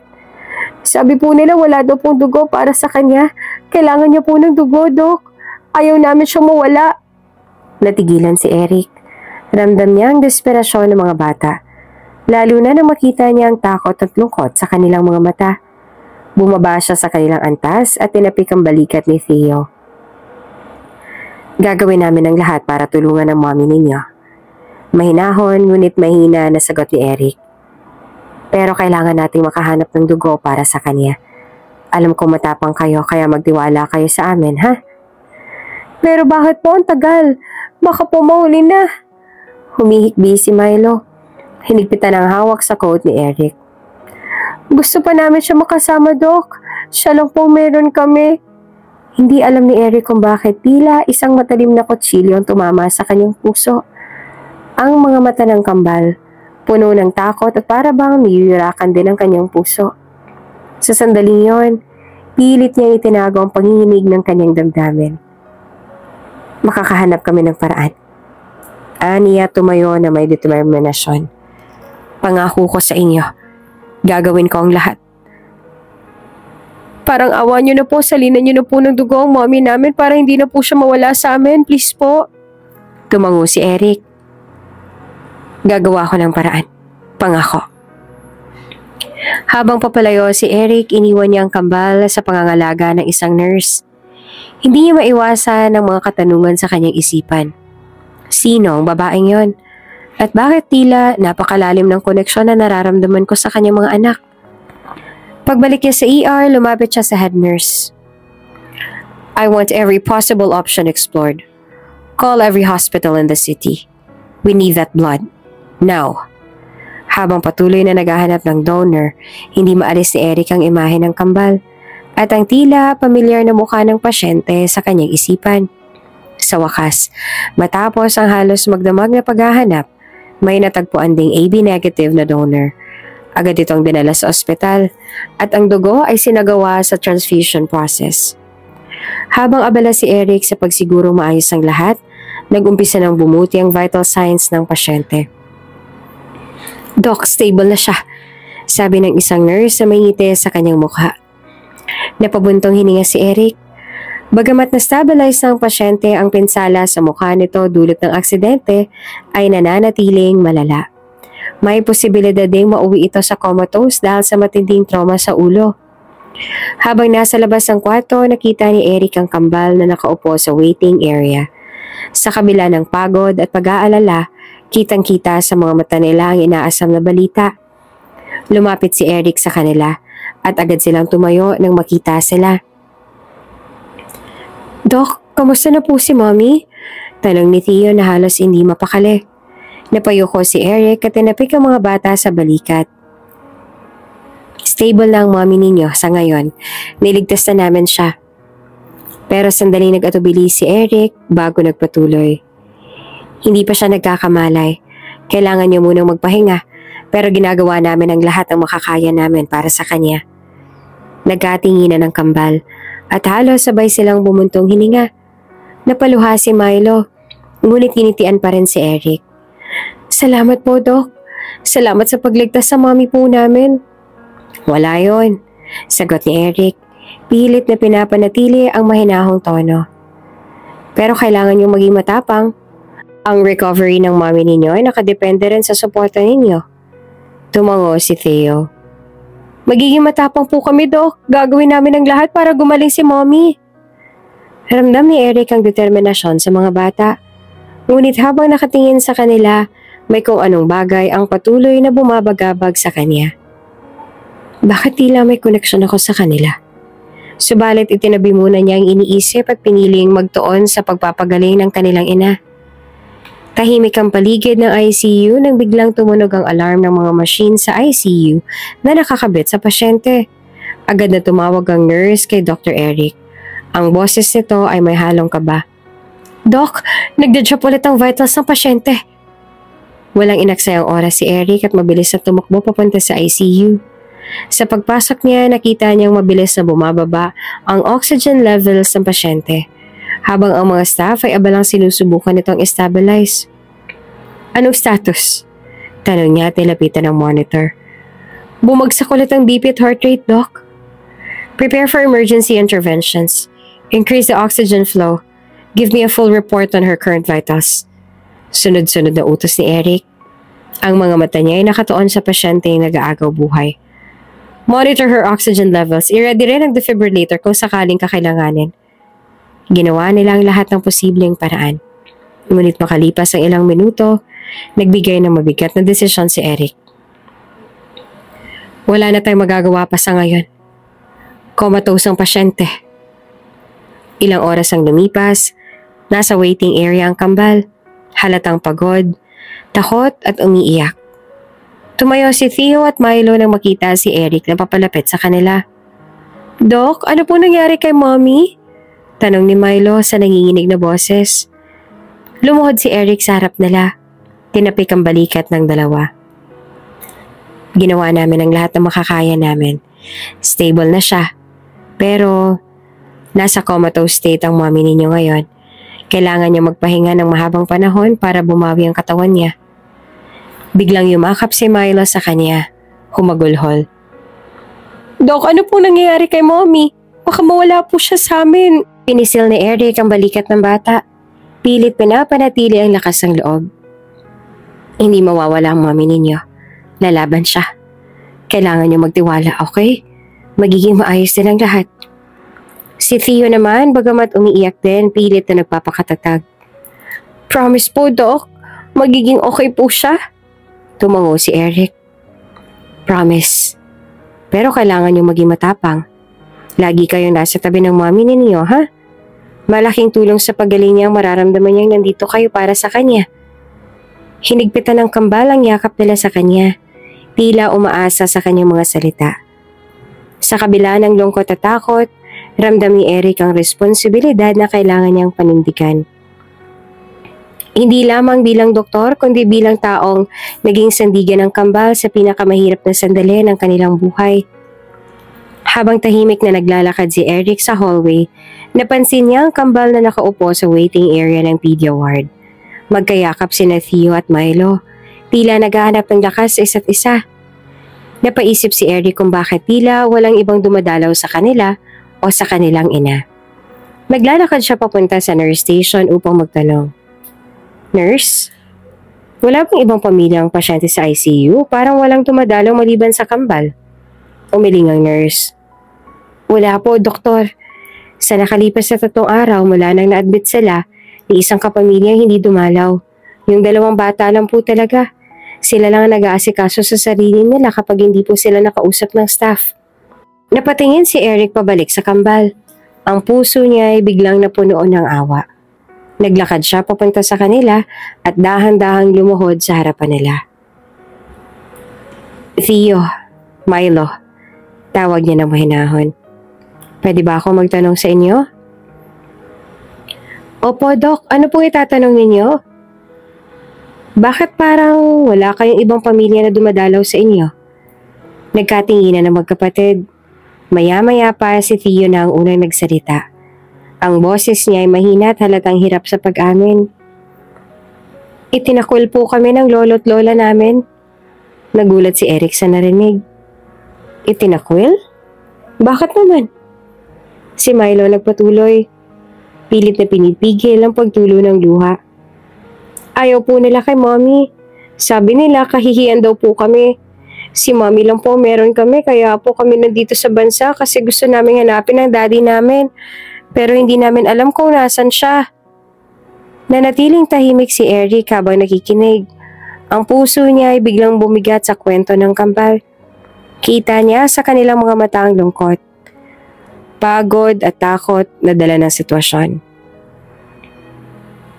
Nilahad niya ang kamay at tinawakan ng balikat nilang dalawa. "Pasensya na. Hindi ko alam na ganito pala pinagdadaanan ninyo. Pero makakaasa kayo. Hindi ko kayo pababayaan habang nandito kayo sa ospital. Gagawin ko ang lahat para matulungan ang mommy ninyo. At para sa inyo na rin." Nagkatinginan ng magkapatid bago sila parehong yumakap kay Eric. "Thank you po, doktor." Sabay nilang sinabi. Ang boses ay puno ng pasasalamat at pag-asa. Sa sandaling yon ang nasa isip ni Eric ay ang matulungan ng kambal na ito. Hindi niya maintindihan kung bakit ganito na lang ang nararamdaman niya. Hindi niya rin alam kung bakit ba gustong-gusto niya na tulungan ito. But one thing is for sure, tutulungan niya na ang mga batang ito. Hindi niya alam rin na maiwasang magtanong sa sarili parang sobrang pamilyar yata ng kwento nila. Simula nang ma-admit ang kambal at ang ina ng mga ito, halos araw-araw nang nakakasama ni Eric sina Theo at Milo. Lagi niya silang dinadala ng pagkain, kinakausap at pinapalakas ang kanilang mga loob. Nakakaawa kasi ang mga bata kasi wala man lang silang karamay, lalo pat napakabigat na nangyari sa kanilang buhay. Gusto ni Eric na kahit sa ganoong paraan man lang, matulungan niya ang mga batang ito. Minsan, habang nakaupo sila sa hospital lounge, niyakap ni Theo ang braso niya. Doc Eric, magiging maayos po si Mommy, diba? Tanong nito. Ang boses ay nanginginig sa kaba. Ngumiti naman si Eric at tinaplos ang ulo ng bata. Oo, Theo. Gagawin namin ang lahat para gumaling ang mommy ninyo. Tandaan nyo, hindi ko kayo pababayaan. Pilit ding ngumiti si Milo, ngunit halata ang lungkot sa mga mata nito. Salamat po, Doc. Napabuntong hininga si Eric habang tinitingnan ang kambal. Ang sakit sa kanyang puso ay lalong tumitindi sa tuwing naiisip niyang wala ni isang pamilya ang dumalaw para sa kanila. Habang iniisip niya ito, lumapit ang isang nurse sa kanya. Dala ang mga chart ng pasyente. Doc Eric, sabi ng nurse na may ngiti sa kanyang mukha. Alam niyo po, parang anak niyo po itong kambal. Bakit naman? Tanong niya. Kasi kamukha niyo po sila. Pati nga pong iba nilang mannerism ay tulad ng sa inyo eh. Nakakapagtaka kasi hindi niyo naman po sila kaano-ano pero malaki pong pagkakahawig nila sa inyo. Iyon nga rin po ang sabi ng ibang mga nurse eh. Natigilan si Eric. Napatingin siya sa kambal at parang ngayon lang niya napansin ang ilang pagkakahawig nila sa kanya. Abala ang mga ito sa kanilang kinakain kaya hindi nila napansin ang titig niya at hindi rin nila iniintindi ang sinabi ng nurse. Tumigil siya sandali bago ngumiti ng bahagya. Parang anak ko? Hindi naman siguro. Ang gwagwapo kaya ng mga to. Iyan po talagang tingin namin, Doc. Sabi naman ng isa pang nurse. Pero sadyang ganun lang po talaga mga tao. Minsan nagiging kamukha natin ang mga taong di naman natin kaano-ano. Yeah, pagsang-ayon naman niya. Ngunit sa likod ng kanyang isip, hindi niya maiwasang magtaka. Bakit nga ba parang may kakaiba sa koneksyon niya sa kambal? Habang nakaupo sila, sinubukan ni Eric alamin ang mas maraming detalye tungkol sa pamilya nila. Lumapit siya sa kambal at nagtanong ng mahinahon. Theo, Milo, pwede ko mong malaman ang pangalan ng daddy ninyo? Nagkatinginan ng dalawa, tila nag-aalangan. Bubuksan na ni Theo ang bibig niya para sumagot nang biglang dumating ang isang nurse, bahagyang hinihingal. Doc Eric, andyan na po ang girlfriend ninyo. Hinahayap kayo sa labas ng ICU. Natigilan si Eric at tumayo agad. Sige, pupuntahan ko. Tumingin siyang muli sa kambal at ngumiti. Sandali lang ha. Pagbalik ko itutuloy natin ang usapan. Tumango ang kambal ngunit nanatili silang tahimik habang paalis si Eric. Habang naglalakad papunta sa ICU, ang isip niya ay puno ng katanungan. Sino nga ba talaga ang ama ng kambal? At bakit tila may nararamdaman siyang koneksyon sa kanila? Pagdating ni Eric sa hallway, nakita niya agad ang kanyang girlfriend na si Mariel. Halatang iritable habang nakapamewang. Agad itong lumapit sa kanya. Eric, ano ba? Kanina pa ako naghihintay dito. Wala ka bang balak na maglaan ng oras para sa akin? Reklamo ni Mariel. Ang boses ay puno ng panunumbat. Huminga ng malalim si Eric. Pilit na pinapakalma ang sarili. Pasensya na, Mariel. Ang dami kasi nangyayari dito sa ospital. Lalo na sa kaso ng mga bata. Ang mga batang yun na naman? Putol ni Mariel. Ang tono ng boses nito ay tumaas. Palagi na lang silang inuuna mo, Eric. Hindi mo naman sila kaano-ano pero parang sila nang mahalaga sa'yo. Ako, wala na akong halaga sa'yo? Natigilan si Eric. Ramdamang bigat ng bintang ng kasintahan. Mariel, hindi ito tungkol sa'yo sa kanila. Mga bata sila. Wala silang ibang kasama dito. Ano ba namang masama sa pagtulong sa kanila? Mali ang pagtulong kung ako na mismo ang nasasaktan. Sagot ni Mariel. Umiiyak na rin sa galit. Lahat na lang ng oras mo nakalaan sa ospital, sa trabaho. At ngayon, Sa mga batang hindi mo nga kaano-ano? Pero para sa akin, wala ka ng panahon. Napalakas rin ang boses ni Eric. Hindi na napigilan ang inis. Mariel, hindi ito tungkol sa oras o kung sino man ang inuuna. Hindi ko kayang pabayaan ng mga bata. Lalo na't walang-wala sila ngayon. Sarili mo lang ang iniisip mo. Naiinis siya. Palagi na lang ganito ang girlfriend niya. Kaya sila nagkakalubuan dahil sa ugali nito. Kahit sino na lang, pinagseselosan nito. Ngayon, pati ba naman ang mga bata na halos wala pang kamuwang-muwang ay dinadamay na rin ito? Nagsiselos ako, Eric. Hindi mo ba nakikita? Pinagpapalit mo ako sa mga batang hindi mo naman responsibilidad. Tumigil si Eric at tumitig kay Mariel. Kita sa kanyang mga mata ang pagkadismaya. Kung nagsiselos ka sa mga batang walang kamuwang-muwang, Mariel, hindi ko na alam kung ano pang dahilan ang meron tayo para ipagpatuloy ito. Natigilan si Mariel. Ang galit sa mukha niya ay napalitan ng pagkabigla. Anong ibig mo sabihin? Ibig sabihin? Tapusin na natin to. Hindi ko kayang ganitong relasyon, Mariel. Hindi ko pwedeng talikuran ang prinsipyo ko at ang mga pasyente ko dahil lang sa selos mo. Ay, hindi mo pwedeng gawin to, Eric. Sigaw ni Mariel. Hinawakan ang braso niya ng mahigpit. Hindi mo ako pwedeng basta-basta nalang iwan. Mariel, wala na ako nakikitang dahilan para magpatuloy pa tayo kung ganito. Kung ganito na lang lagi, hindi na tama. Kaya tama na to. Sagat niya at pilit binabawi ang braso. Huwag mo ko iiwan, Eric. Halos magmakaawa si Mariel. Ngunit mariin ang desisyon ni Eric. Tumalikod siya at iniwan ang kasintahan na nagngingit-ngit sa galit. Habang naglalakad pabalik sa mga bata, ramdam niyang bigat ng kaniyang desisyon. Ngunit alam niyang tama ang ginawa niya. Tumalikod siya at iniwan ang kasintahan na nagngingit-ngit sa galit habang naglalakad pabalik sa mga bata. Ramdam niya ang bigat ng kanyang desisyon, ngunit alam niyang tama ang ginawa niya. Sa bahay ni Eric, tahimik niyang ininom ang kanyang woke habang iniisip ang mga nangyayari. Sa ospital, bigla na lamang tumunog ang cellphone niya at pangatlong tawag na ito ni Mariel sa loob ng 10 minuto. Napubuntong hininga siya sa labi sa inis. Hindi pa rin siya tinatantanan. Kanina pa siya nakakatanggap ng mga text mula dito. Puno ng panunumbat at pagbabanta. Kung iniwan mo ako, Eric, sisiguraduhin kong pagsisisihan mo to. Baka gusto mong malaman kung ano ang kaya kong gawin kapag galit ako. Hindi mo ako pwedeng basta-basta lang iwan, Eric. Tandaan mo yan. Tumunog ulit ang cellphone niya at isa na namang tawag mula kay Mariel. Napapikit siya ng mariin. Sinubukang kumalma. Ngunit sa ikapitong tinog ng ringtone ay hindi niya na natiis. Sinagot niya ito. Ang tono ng kanyang boses ay halatang iritable. Mariel, ano pa bang kailangan mo? Malamig niyang bungad. Eric, ba't mo ba ako iniiwasan? Bakit parang hindi mo na ako kilala? Akala ko ba mahal mo ko? Buliw ni Mariel mula sa kabilang linya. Huminga siya ng malalim. Pilit na pinipigilan ang galit. Mariel, tinapos ko na ang relasyon natin.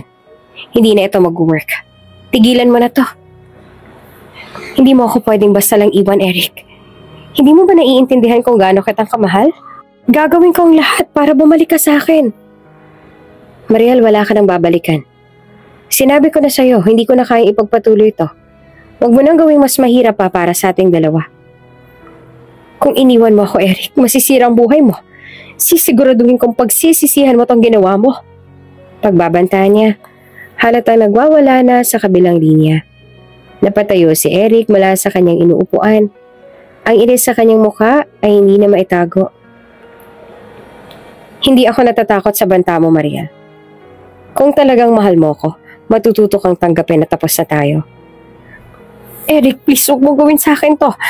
I'll change, I promise. Aayusin ko ang lahat. Huwag mo lang akong iwan, please. Nagmamakaawa na si Mariel. Ang boses nito ay halos sumisigaw. Mariin niyang ipinikit ang mga mata at sinubukang huminahon.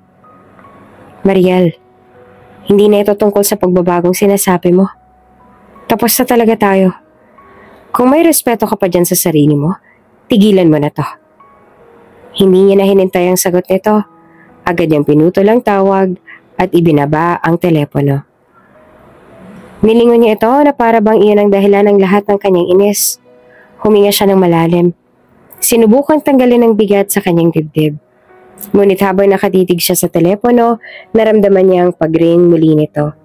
Tumunog ang notification tone ng isa pang text message mula kay Mariel. Hindi pa tayo tapos, Eric. Tandaan mo yan. Napailing si Eric. Alam niyang magiging mahirap ang mga sumunod na araw. Ngunit hindi na siya magpapadala pa. Tapos na talaga. Sa sumunod pa mga araw, ginawa niyang lahat para maiwasan si Mariel. Hindi niya sinasagot ang mga tawag nito. Kahit pa pumupunta ito sa ospital, ay hindi na rin siya nagpapakita dito. Hindi niya ito ginagawa para saktan si Mariel. Ginagawa niya ito para makapag-move on na ito sa kanya. Habang tumatagal kasi, nagiging obsessive at controlling na si Mariel. Ang gusto nito ay gawin niya na ang lahat ng mga gusto nito kahit pa ang ibig sabihin no na ikakasira ng kanyang buhay at ng kanyang karera. She wants him to be her puppet. Matagal na silang nagkakalabuan. Sadyang si Mariel lang ang may ayaw na bumitaw at sa totoo lang ay sobrang nakakasawa na rin. Nakakasakal na. Gusto niya nang makawala mula sa napaka-toxic na lang relasyon. Hindi na siya masaya. Sa totoo lang, hindi naman ganoon noon si Mariel. She's a sweet type. Ito pa nga nag-pursue sa kanya dahil focus na siya noon sa pagtupad ng mga pangarap niya. Nagbago lamang si Mariel nung nahuli niya itong niloloko siya. Siguro ay sobrang takot ito na mawala siya kaya naging controlling, obsessive at possessive na rin ito sa kanya. Na pati ang mga maliliit na bagay ay pinapalaki nito. Pinagseselosa ng mga bagay na hindi naman dapat. Bakit ka pinatawag ng head doc? Usisa kay Eric ng kapwa niyang doktor. Hindi ko rin alam eh. Tugon niya. Sige doc, pumunta ka na. Baka kanina ka pa naghihintay sa iyong head. Tumayo siya, tumuloy sa paglalakad. Hindi niya alam kung ano ang dahilan at bigla siyang pinatawag ng kanilang head pero hindi maganda ang kutob niya dito. Ganon pa man, pinili niya pa rin na maging positive at tumuloy na siya patungo sa opisina. Sa loob ng opisina ng head ng hospital, halatang tensyon sa mukha ni Eric habang nakaupo sa harap ng mesa. Tahimik siyang nakikinig, ngunit ang kanyang mga kamao ay nakatikom sa ilalim ng mesa. Dr. Cooper, kailangan ka naming ilipat sa branch sa probinsya. Ito ang utos ng chairman. Seryosong sabi nito. Agad na nagtagpo ang kanyang mga kilay. Ililipat? Bakit naman po? Wala naman akong ginagawang masama rito ah. Huminga ng malalim ang head. Halatang hindi komportable sa usapan. Eric, alam mo namang anak ng chairman si Mariel. Malaking impluwensya niya sa ospital na to. Ayoko sanang sabihin pero malamang ay may kinalaman siya sa desisyon na to. Kumunot ang noon ni Eric. Ang galit sa kanyang matay malinaw. So, dahil lang sa personal niyang galit sa akin, kailangan sirain ang karera ko? Hindi ba't dapat patas ang sistema rito? Umiling ang head, bakas ang panghihinayang sa mukha. Wala na akong magagawa, Eric. Kapag hindi mo tinanggap ang transfer, mawawalan ka ng trabaho. Napahampas si Eric sa mesa dahil sa inis niya. Ngunit agad niya itong binawi. Huminga siya ng malalim. Sinubukan na kontrolin ang sarili. Walang hustisya ito. Pero naiintindihan ko. Susunod ako. Sa pediatric ward, abala si Eric sa paglalaro kasama sina Theo at Milo. Pero sa kabila ng mga ngiti ng kambal, mababanaag sa mukha ni Eric ang bigat ng balita ang kailangang sabihin.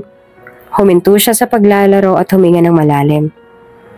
Mga bata, may sasabihin ako sa inyo. Maingat yung bungad. Napatingin ang kambal sa kanya. Halatang nagtataka. Ano po yun, Kuya Doc? Tanong ni Theo. Pansamantala akong aalis dito sa ospital. Ililipat kasi ako ng trabaho sa ibang lugar. Napamulagat ang kambal at agad na bumagsak ang balikat nila. Aalis ka po? Bakit po? Kuya Doc, ayaw mo na po ba sa amin? Tanong ni Milo. Ang boses nito ay nanginginig. Agad naman na umiling si Eric at hinawakan ng mga kamay ng kambal. Hindi totoo yan. Gusto ko nga kayo makasama palagi eh. Pero may mga bagay lang na hindi natin kontrolado. Pangako, gagawa ko ng paraan para makabalik ako kaagad. Promise po, Kuya Doc? Tanong ni Theo na halos mangiyak-ngiyak na.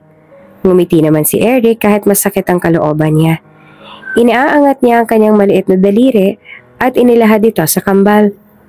Promise. Pinky promise? Agad nang inabot ang kambal ang kanilang mga maliliit na daliri sa kanya. Pinky promise, Kuya Doc, sabay nilang sabi. Pagkatapos ng pinky promise, niyakap siya ng kambal ng mahigpit. Babalik po kayo Tanong ni Milo habang nakayakap sa kanya. Babalik ako. Sagot ni Eric at pilit na pinapakalma ang mga bata. Ngunit sa kalooban niya, ramdam niyang bigat ng kanyang pangako. Lalo na't hindi niya alam kung kailan niya ito matutupad. Mahirap man para sa kanya ay sumunod na lamang siya sa kung ano ang gusto ng nakatataas. Hindi siya nakiusap kay Mariel na baguhin ito ang pasya dahil alam niya na may magiging kondisyon na naman ito sa kanya. Susundin niya na lang kung ano ang gusto nila. Ilang araw lang mula noon, kailangan niya nang umalis papunta sa probinsya. Sa loob ng sasakyan habang papunta sa airport, tahimik si Eric. Nakatingin sa labas ng bintana habang iniisip ang mga huling araw na kasama niya sina Theo at Milo. Mabigat ang pakiramdam niya. Ngunit alam niyang wala siyang magagawa sa sitwasyon. Biglang nag-vibrate ang kanyang cellphone. Agad niyang kinuha ito mula sa bulsa at binasa ang text message. From unknown sender. Good day, Mr. Cooper. Nahanap ko na po mga impormasyon tungkol sa inyong pasyente. Narito ang mga impormasyon. Kung may kulang pa, sabihin niyo lang po sa akin. Patient name, Lockett Soldaga. Blood type, AB negative. Condition, comatose, multifacial injuries, critical but stable. Children, Milo Soldaga and Theo Soldaga. Nanlaki ang mga mata ni Eric at hindi makapaniwala sa nabasa. Lockett? Bulong niya sa sarili. Habang muling tinitingnan ng impormasyon sa mensahe. Sa baba ng mga impormasyon ay picture ng isang babae. Isang babae na hindi niya makakalimutan kahit pa ilang taon na nagdaan. Ang kasintahan niya noon si Lockett Soldaga. Ilang taon nang nagdaan ngunit hindi niya pa rin talaga ito nakakalimutan. Kahit pa noong nagkaroon sila ng relasyon ni Mariel, laman pa rin ito ng kanyang puso at isipan. Akala ni Eric noon na hindi niya ito muling makikita pa, kaya nga nawala na siya ng pag-asa na magtatagpo pa ulit ang landas nilang dalawa matapos silang biglang umalis matapos makipaghiwalay sa kanya. Ngunit sadyang mapaglaro ang tadhana. Sinong mag-aakala ng babaeng halos hindi makilala dahil sa matinding pinsala na natamo sa aksidente ay ang babae palang halos at labis na dumurog sa kanyang puso. Ngunit hindi niya pa rin makalimutan. Ang ex-girlfriend, naging pasyente niya pa. Hindi na siya nag-atubili. Manong pakiusap ihinto niyo. Kailangan kong bumalik sa ospital. Sigaw niya sa driver. Kaagad naman itong sumunod. Nagulat sa biglang pagbabago ng plano ni Eric. Mabilis na bumaba si Eric mula sa sasakyan at pumasok sa ospital. Pagkarating niya sa front desk, nagmamadali siyang nagtanong. Nasaan ang pasyente sa ICU? Si Lockett Soldaga at ang kambal. Nagulat ang nurse na naka-duty. Akala po namin papunta na kayo ng probinsya. Wala na yon, sagutin mo ang tanong ko. Mariin niyang sabi. Wala na pong pasyente dito. Kahapon lang may dumating na nagsabing kamag-anak nila. Sinabi nila na ililipat daw sa ibang ospital ang mag-iina. Parang binagsakan ng mundo si Eric. Ano? Saang ospital daw dadalhin? Hindi po nila sinabi. Akala po namin ay aprobado ninyo ang transfer. Nag-init ang ulo ni Eric. Ngunit hindi niya inalam kung kanino ibubuntong ang galit. Nagmamadali siyang pumunta ng ICU. Ngunit pagdating niya roon, wala na ang kama kung saan naroon ang pasyente. Tumigil siya at napatingin sa bakanteng kwarto. Nasaan na sila?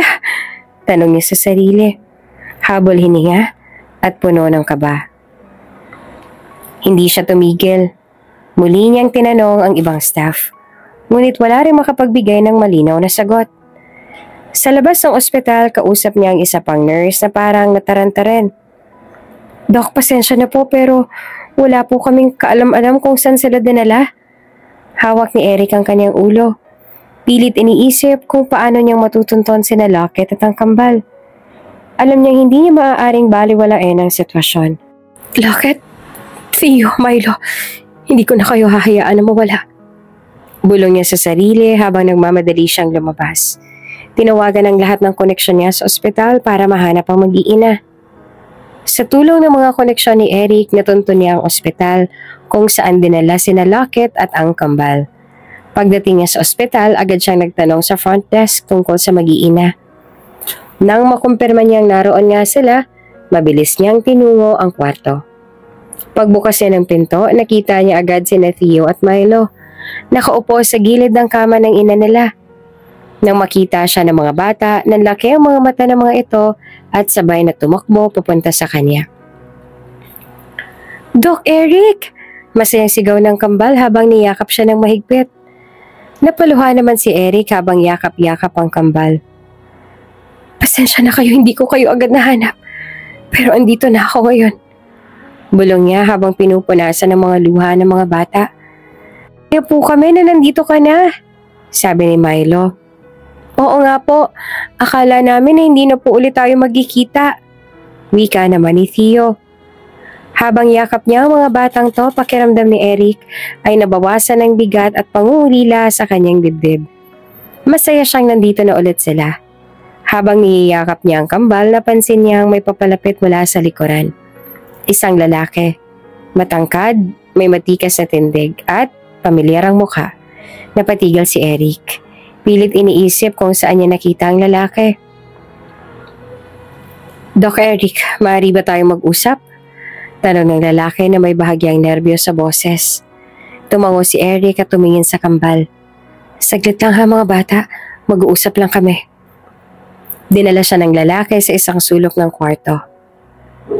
I'm Marco. I'm sure kilala mo na ako. O baka hindi mo lang ako tanda. Pagpapakilala na to. Kuya ako na Lockett. Tumango si Eric. Natatandaan na kita. Hindi ko lubos na akalain na makikita kitang muli. Akala ko ibang tao ang sinasabi ng mga pamangkin ko na Doc Eric Cooper. Ikaw pala talaga. Seryoso na sabi nito at muli siyang tinitigan. Paano mo nahanap ang mag-ina? Sa ospital kung saan ako nagtatrabaho sila dinala nung araw na aksidente sila. Maingat na sagot ni Eric. At ikaw, paano mo sila nahanap? Pinahanap ko sila matapos hindi ko na makontak ang numero ng kapatid ko. Akala ko'y galit lang siya sa akin dahil sa lahat ng nangyari sa aming pamilya. Hindi ko lubos akalain na aksidente pala sila. Mabuti naman at nandito ka na. Sobrang nakakaawa ang kambal dahil wala silang naging karamay. Aniya sa seryoso pa rin na tinig. Ang sabi sa akin ay tinakol daw sila ng lolo't lola nila. Dumaan ang hiya at awa sa mga mata ni Marco. Ganun na nga nangyari. Nagalit kay Lockett ang magulang namin matapos siyang magpasya na hanapin ang ama ng mga anak niya at ipaalam dito ang tungkol sa mga bata. Ganun pa rin palang ugali nila kahit na ilang taon nang lumipas. Makahulugan na sambit ni Eric kay Marco. Tumango naman ito. Hindi ko alam kung kailan ba sila magbabago. Hindi ko rin masisisi si Lockett na nagsawa na siya sa ugali nila. Sandaling natahimik si Marco. Tila nag-iisip kung paano sasabihin ang gustong iparating. Hanggang sa nagtanong ito ng derechahan. Alam mo na ba ang totoo? Kumunot ang noon ni Eric. Anong totoong tinutukoy mo? Huminga ng malalim si Marco bago tumingin ng diretso sa kanya. Ang kambal. Sila ang mga anak mo. Ikaw ang dahilan kaya bumalik ng Pilipinas.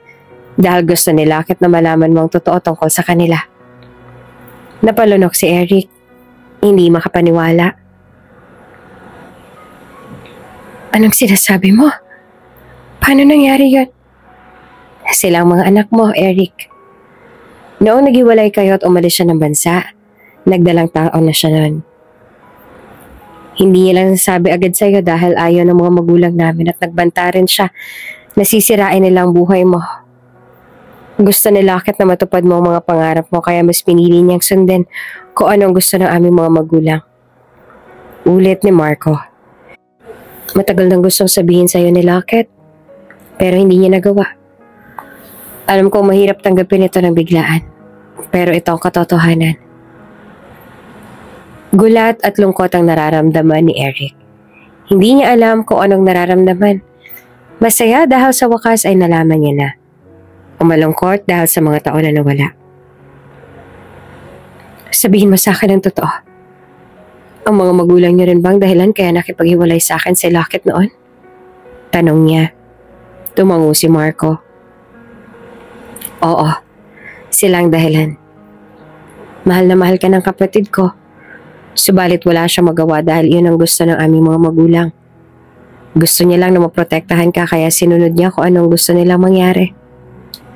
Sa puntong yon ay nakaramdam ng galit si Eric para sa kanyang sarili. Dahil naalala niya ang mga panahon na galit siya kay Lockett sa pag-aakala na binabaliwala nito ang lahat ng kanilang mga pangako para sa isa't isa noon. Hindi niya naisip na ang lahat ng ito ay ginawa lang pala ni Lockett para sa kanya. Para sa mga pangarap niya dahil mahal na mahal siya nito. Nagpatuloy si Marco. Tutulungan kita, Eric. Tutulungan ko kayong mag-ama. Kayo ng kapatid ko. Hindi ko nagawang tulungan ng kapatid ko noon pero hindi ko hahayaang mangyari ulit iyon. Ayoko na magkamali ulit. Hindi agad nakapagsalita si Eric. Ngunit sa kanyang puso, ramdam niyang determinasyon. Hindi niya pababayaan ang kanyang mag-iina. Tumango siya at tiningnan si Marco. Salamat. Gagawin ko ang lahat para protektahan sila. Sa isang tahimik na sulok ng ospital, pinili ni Eric ang tamang sandali upang kausapin sina Theo at Milo. Naupo siya sa harap nila. Hawak ang kamay ng kambal habang sinusubukan niyang maghanap ng tamang salita. Mga bata, may gusto sana akong sabihin sa inyo. Panimula niya. Pilit na pinapalakas ang loob. Nagtitigan naman ang kambal. Nagugulahan pero nakikinig. Ano po yun, Doc? Tanong ni Theo na ang mga matay puno ng kainosentehan. Alam niyo ba kung bakit gusto ko kayong laging kasama? Tanong ni Eric, bahagyang nanginig ang boses. Umiling ang kambal. Sabay na sumagot. Bakit po, Dr. Eric? Huminga ng malalim si Eric bago ngumiti. Dahil ako ang tatay ninyo. Nanlaki mo mata ni Theo at Milo sabay na napaluha. Kayo po ang daddy namin? Tanong ni Milo, halos pabulong. Tumango si Eric. Hindi na napigilan ng sariling luha. Oo mga anak. Sinabi sa akin ng Tito Marco ninyo ang totoo. Mga anak ko kayo. Ako ang inyong ama. Pasensya na kung ngayon nyo lang nalaman. Pero mula ngayon, pangako ko, hindi ko na kayo iiwan. Lagi ko kayong poprotektahan at aalagaan. Biglang lumapit ang kambal sa kanya. Sabay na yumakap ng mahigpit. Daddy, ang tagal po namin kayong hinanap. Sabay nilang sigaw. Umiiyak pero masaya. Yumakap ng mahigpit si Eric sa kanila. Hindi na kayo mawawala ng daddy. Promise ko yan. Itinaas niya ang pinky finger niya na ginaya rin ng kambal. Masayang masaya si Eric at ganun din ang kambal. Naging madamot man para sa kanilang tadhana noon, ang mahalaga ay kasama niya na ang mga anak niya ngayon. Ang mahalaga ay binigyan pa rin siya ng mundo ng pagkakataon para magpakaama sa mga anak niya at kilalanin siya ng mga ito bilang kanilang ama. Isa na lamang ang tanging hinihiling nila ngayon. Iyon ay sana magising na si Lockett at mabuo na nila ang pamilya na tulad ng pinapangarap nila ni Lockett noon. Kinagabihan, tinawagan ni Eric si Mariel upang makipag-usap sa kanya ng harapan. Napagpasyahan niya ang ito ng tamang oras upang wakasan ang anumang natitira sa kanilang relasyon. Mariel, salamat sa pagpunta. Bungad niya, habang magkalapit sila sa isang coffee shop malapit sa ospital. Sumimangot si Mariel. Anong kailangan mo? Bumalik ka na ba sa akin? Humiling si Eric. Kailangan nating mag-usap. Hiling ko na sana'y tigilan mo na ako. Nagulat si Mariel. Ano? Bakit? Dahil na naman ba sa mga batang yon? Sila na ang dahilan bakit hindi ka tumuloy patungo sa probinsya. Don't tell me sila rin ang dahilan kaya gusto mo akong makausap ngayon. Tumango si Eric at seryoso ang tingin. Oo, Mariel. Napairap ito sa Ines. Ano ba talagang pinakain sa'yo ng mga batang yun para maging ganito ka na lang? Hindi ka naman ganito noon na. Mga anak ko sila, Mariel. Pahayag niya na napatigil kay Mariel at natulala ito sa kanya. Gusto kong tapusin na natin ang lahat ng to. Gusto ko na lubayan mo na ako dahil nahanap ko ng pamilya ko. Nalaman ko na may anak ako at gusto ko silang alagaan. Sila ang priority ko ngayon. Matagal mo na bang alam na may anak ka? Inililihim mo lang ba sa akin ang tungkol dito? Rinig sa tinig ni Mariel ang galit. Hindi. Kanina ko lang din nalaman na magkaanak kami ni Lockett. Tinago niya sila sa akin para maprotektahan ako laban sa sarili niyang magulang. Paliwanag niya. At ngayon gusto ko makabawi sa kanila. Gusto kong alagaan ang mga anak namin. Gusto kong alagaan si Lockett. Malamlam ang mga mata ni Mariel dahil sa labis na lungkot, ngunit tumango rin ito na para bang naunawaan ako ano ang kanyang ibig sabihin. Puno ng hinanakit ang boses ni Mariel. Hindi mo ba ako minahal, Eric? Lahat ginawa ko para sa'yo. Wala ba yung halaga? Tumingin si Eric ng diretso sa mga mata nito na puno ng awa at katapatan. Minahal kita, Mariel. Alam mong minahal din kita. Pero hindi kasing lalim ng pagmamahal ko kay Lockett. Patawarin mo ako kung nasaktan kita. Pero ngayon, alam ko na kung ano ang dapat kong gawin. Tahimik na napaiyak si Mariel, pero huli nang tumayo siya at tumango. Ayoko man, Eric. Pero tanggap ko na. Mahal mo pa rin siya. Sana masaya ka. Tumayo rin si Eric. Salamat, Mariel. Sana rin masaya ka balang araw. At sa wakas, tuluyan ang natuldukan ang relasyon nila. At nakaramdam si Eric ng kapanatagan. Sa isip niya, handa siyang simulan ng bagong buhay kasama ang kanyang mga anak at si Lockett. Kung bibigyan man sila ng pagkakataon ng mundo na maging isang masaya at kompletong pamilya. Lumipas ang mga buwan, nanatili pa rin walang malay si Lockett. Sa bawat araw na dumadaan, inaalagaan ni Eric ang kambal nilang anak na parang sariling buhay niya. Naging mas malapit sila sa isa't isa. Gabi-gabi, sama-sama silang nagdarasal sa tabi ng kama ni Lockett. Lord, please, gisingin niyo na si Mommy. Bulong ni Theo habang nakaluhod sa tabi ng kama. Promise po namin magiging mababait na kami, dagdag ni Milo. Sabay mahigpit na hawak sa kamay ni Eric. Huminga ng malalim si Eric. Malapit na. Magiging maayos na ng lahat. Sabi niya. Pilit na pinapalakas ang loob ng mga bata habang iniiyak sa Diyos ang bigat sa kanyang puso. Isang araw, habang nasa chapel sila, biglang lumapit si Marco. Halatang may iniisip. Eric, nandito ang mga magulang namin. Gusto ka raw nila makausap. Napatingin si Eric sa kambal. Kayo na muna magdasal para sa mami ninyo, ha? Babalik agad si Daddy. Tumango mga bata at iniwan niya sila ni Marco. Paglabas niya, naroon ang magulang ni Lockett. Parehong halatang puno ng galit. Agad silang nagsalita. Eric, kailangan mong layuan ang anak namin at ang mga bata. Buliw ng ama ni Lockett. Huwag mo nagsubukan na maging parte ng buhay nila. Dagdag ng ina. Huminga ng malalim si Eric. Sinubukang kumalma. Hindi ka sila iiwan. Silang pamilya ko. At responsibilidad ko na alagaan sila. Napailing ang ama. Kapag hindi mo ginawa ang sinabi namin, sisiguraduhin namin mawawalang lisensya mo bilang doktor. Kaya mo bang isugal ang lahat ng pinaghirapan mo? Tumayo si Eric ng diretsyo. Hindi natitinag. Wala na akong pakialam sa lisensya ko kung kapalit naman ito ay ang pagiging ama ko sa kambal. Hindi ko na ulit iiwan na mag-iina ko. Pinaglayo niyo na kami noon.